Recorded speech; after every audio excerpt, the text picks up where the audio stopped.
দরজার লক, চাবি আপনার কাছে। ঘরে যদি কোনো রকম উইপেন্স পাওয়া যায়, পুলিশ কি আপনাকে অ্যাকিউজ করবে না? নকলটা ওই প্রতিষ্ঠানে পাওয়া গেল, প্রতিষ্ঠান প্রধান ইজ দ্য রেসপন্সিবল, তাকে আইনের আওতায় আনা হবে। আমরা সংসদে আলোচনা করে আইন চেঞ্জ করে ফেলবো।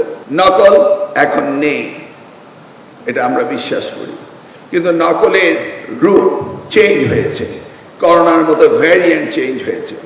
সেই জন্য আমরা 1980 পাবলিক পরীক্ষার যে অ্যাক্ট রয়েছে সেটা পরিবর্তন করেছি, ক্যাবিনেটে পাস করেছে, এবার সংসদে সেটা পাস হবে।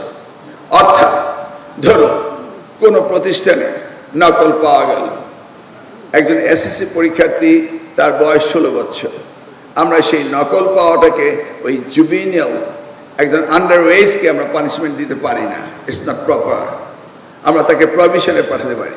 কিন্তু নকলটা ওই প্রতিষ্ঠানে পাওয়া গেল, প্রতিষ্ঠান প্রধান ইজ দ্য রেসপন্সিবল, তাকে আইনের আওতায় আনা হবে।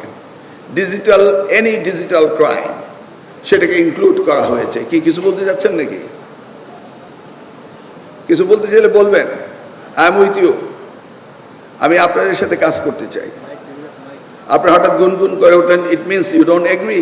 বলুন, একজন দাঁড়িয়ে বলুন কি করা যায়, বলবেন, বলুন। আমরা সংসদে আলোচনা করে আইন চেঞ্জ করে ফেলবো।